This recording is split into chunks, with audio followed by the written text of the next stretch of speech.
You can mistake this for a Nigerian village somewhere in the country, but we're here in the middle of Toyando, Limpopo province in South Africa, northern South Africa, where we have 3 hectares of a farm owned by a Nigerian.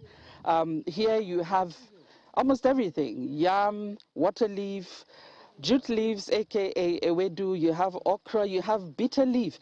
And the perimeter of the farm, you have plantain growing. And believe me, it has taken some research to get to this point. Deji Anifea Deleke from Kwara State took up the challenge to grow Nigerian food crops, which have a growing demand in South Africa, not only from Nigerians, but from other Africans living in the country, including the locals. They seem to be succeeding where some have failed. About 5 years ago, we decided to also farm in South Africa. We started with vegetables, water leaf, ewedu, ugu, and all the likes to cater for the Nigerian market in South Africa. During COVID, we ventured into yam, and then we came here in Limpopo, got 3 hectares on this irrigation scheme, and we planted yam. And by God's grace, with a lot of research, with a lot of help, we were able to harvest our first set of yam in September. The response has been very overwhelming here. You have people say, "Are you the farmer's wife? Are you the farmer? We want yam. The next harvest, can we book 10? Can we book 100?" You know, and yeah, it's been fantastic. Okay, here I am, trying my farming skills. All right. My first yam seed. It's not only here in Toyando, Limpopo, that the Adelekes are growing food, Nigerian food. We'll take you now to Pretoria, where they're also doing the same, among other products that they have on their order list.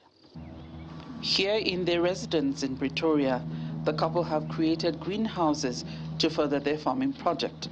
In the tunnels, you have water leaf, green, ugu, ewedu, and moringa, which they use to make their products, which include tea, soaps, conditioners, hair products, among others.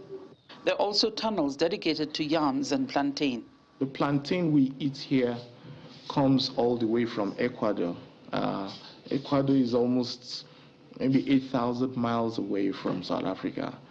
And I mean, why should we in Africa be importing plantain all the way from Ecuador when the countries even 2,000-3,000 miles away from us, DRC, Cameroon, even Malawi, there's plantain there is rotting away.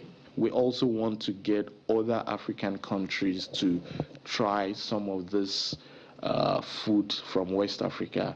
A lot of South Africans say it's why West African men very strong and so on and so forth. And we believe it's actually the food that we eat. We have more variety. We're going to also inculcate into the locals as well, to eat yam, to eat ugu, to eat water leaf, and all that we grow at the moment.